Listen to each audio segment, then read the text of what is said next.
চাচাই নাকি দিছে ওটা? আসসালামু আলাইকুম বাতিজা। এই নবীগঞ্জ টু মারকলি রোড বুঝছিনি? ও তো রাস্তায় মদ খাই লিছে বুঝছিনি? ওটা মদ নি? না মদ বুঝছো না কিতা মানুষে ওদিকে সাইডে ওদিকে যারা মদ কুড়া আছে এরা পেটের ভিতরে দিকে শুলা কই যায় বুঝছিনি? আর তেমনি করে আমরা ওই তো রাস্তায় মদ খাই দেখুন এটা রাস্তার পেট ইয়া রাস্তার ওই মদ খাইয়া তার ভিতরে শুলা কইছি। আপনারা দেখেন নবীগঞ্জ আনগাঁও রোড ওই সরি ধরো আনগাঁও রোড না এলো মারকুলি রোড। ওরা সাইড দাও।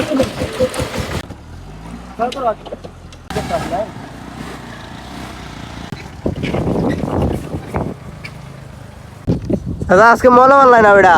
মলম আনছি না বাবা, রাস্তা মাঝে লাগাইলাই না খাজির বাজার ইনাতগঞ্জের মানুষের ভিডিও দেখে লাগবো। কিন্তু মলম লাগানোর বিষয় হচ্ছে বেটা দেখো দেখো রাস্তার যে অবস্থা হয় তখন বালু গাড়ি দেওয়ার কোনো পথ নাই।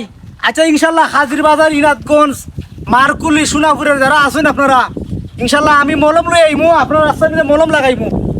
আপনার রাস্তাটা ওই চিনেই ভালো হয়ে গেল। দেখুন কি অবস্থা রাস্তার, একটা গাড়ি যাওয়ার কোনো কুদরত নাই।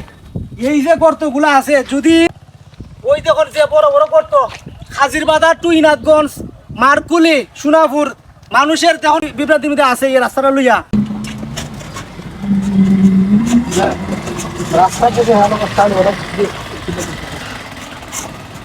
যে বড় বড় কাতা হলে বাবা হল সব নাশ মানুষদের চলাফেরা কেমনে যে করে আল্লাহ জানে। এত কষ্ট করে মানুষ চলে আর গাড়ি ঘোড়ার অবস্থা তো খারাপ হই। আমরা ডরাই আমি দেখেছি না। আমরা ডরা ঘুরাই লিছি আমাদের কেমন ইনাতগঞ্জ জানি। হ্যাঁ।